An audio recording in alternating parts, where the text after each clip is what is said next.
안녕하십니까. 보통 사람입니다. 제가 유튜브를 시작하게 된 거는 저희가 이제 보통 사람으로 살아가면서 대한민국에서 여러 가지 사건과 사고들이 많은데 그 사건과 사고들이 있음에도 거기에 대한 이제 개선책이나 정책들이 제대로 나오고 있지 않다.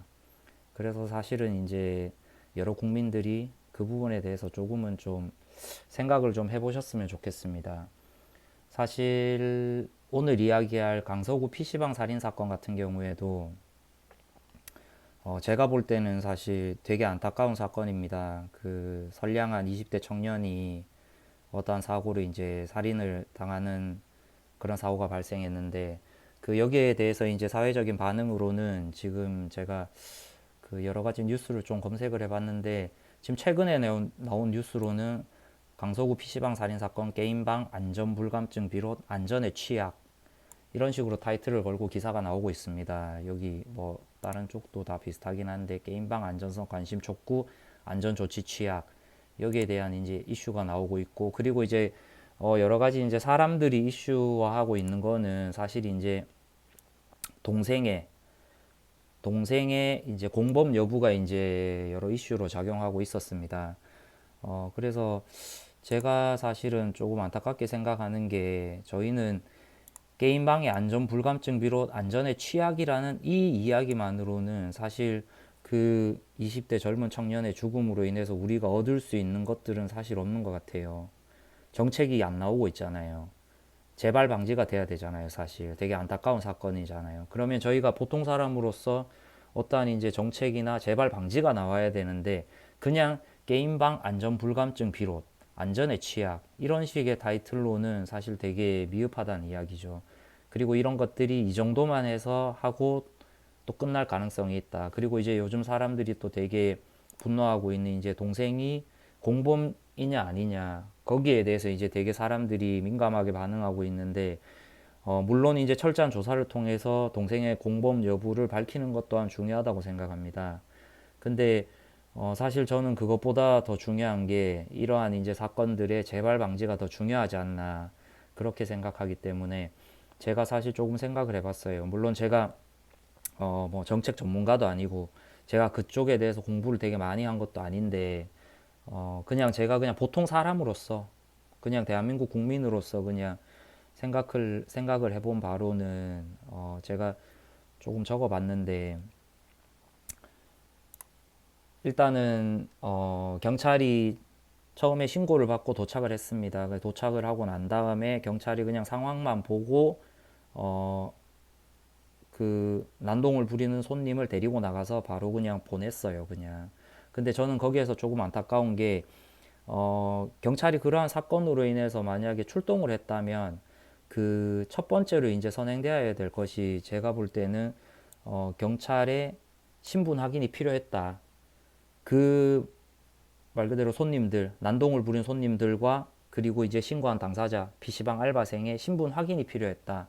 그 신분 확인을 통해서 철저한 신분 확인을 통해서 그 사람들이 뭐 어떠한 이제 어느 정도의 이제 경찰이 뭔가 나에 대해서 알고 있구나라는 나의 신분이 노출되었구나라는 그래서 이제 나의 신분이 노출됐으니까 내가 뭐 어떠한 범죄를 저지를 경우에 확실하게 잡힐 가능성이 있다라는 그런 어느 정도의 조치는 해줬어야 된다고 생각을 하고 그리고 이제 좀 우리나라에서도 이제는 경찰이 여러 건의 이제 출동을 하게 될 겁니다.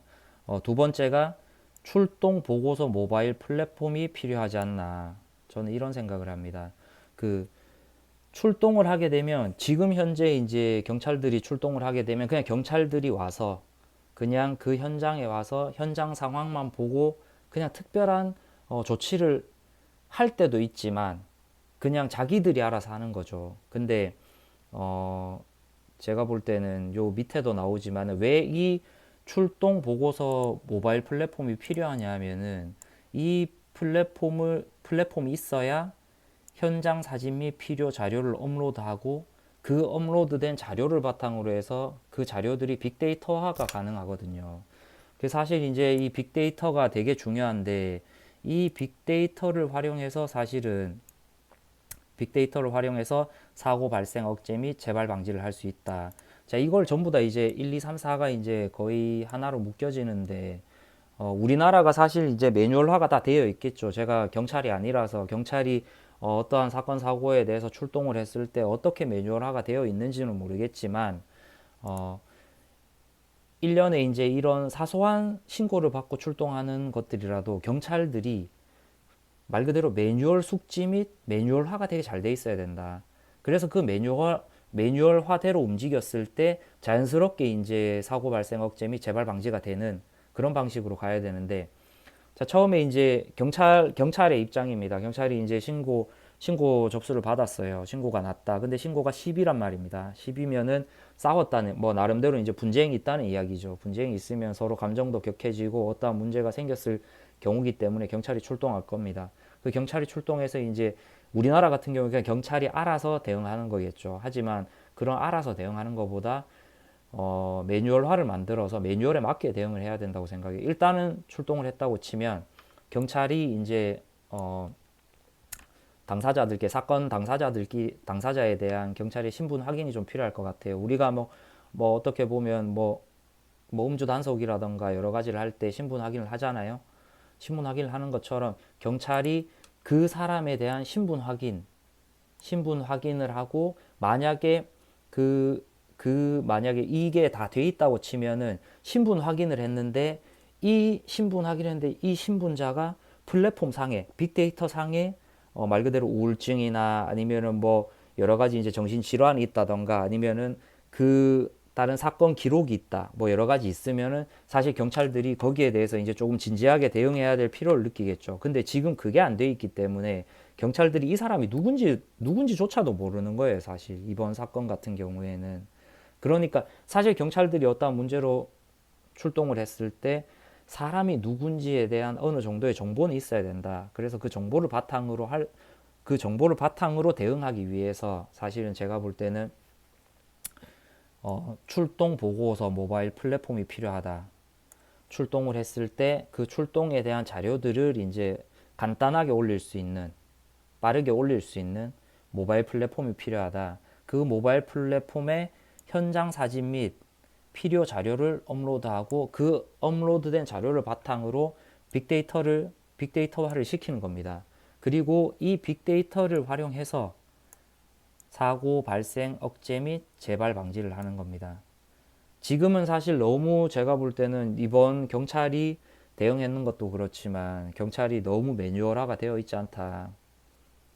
이게 어느 정도 매뉴얼화가 되어 있고 사실 이 정도만 되어 있어도 제가 볼 때는 그 말 그대로 지금 이제 가해자죠. 가해자가 그 우울증을 앓고 있었다라는 이런 이야기가 있습니다. 그 만약에 이게 빅데이터화가 돼가지고 그 사람의 정보가 쉽게 어느 정도는 이제 파악할 수 있었다면 우울증을 앓고 있는 사람이라면 그 사람을 그냥 보내진 않았겠죠.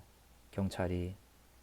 경찰이 이제 그 뭐 부모에게 연락하던가 아니면 특별한 뭐 조치를 취해서 이제 그 사람에 대해서 이제 진지하게 대응을 했을 텐데 그런 것들이 하나도 이루어지지 않았다. 그래서 이제 제가 볼 때는 좀 첫 번째로 이제 정말 그 경찰의 매뉴얼대로 행동하는 매뉴얼 숙지, 매뉴얼화 이게 안 된 게 조금 안타깝고 지금 아직까지도 없는 있는지 없는지 모르겠지만 출동 보고서 모바일 플랫폼이 없는 것 같아요. 제가 볼 때는 뭐 이런 것들이 있었으면 그리고 이런 플랫폼을 이용해서 현장 사진과 필요 자료를 업로드하고 그 업로드된 자료를 토대로 빅데이터화를 실용해서 빅데이터를 활용하고 그 빅데이터 활용으로 인해서 사고 발생 억제 및 재발 방지를 하는 게 제가 볼 때는 이번 사건으로 나올 수 있는 뭐 하나의 대책이 아닌가 그렇게 생각합니다. 뭐 제가 그 유튜브를 하지만 이번에 안타깝게 이제 생명을 잃은 그 20대 청년에게 삼가 고인의 명복을 빕니다. 그리고 저는 여기까지 하겠습니다.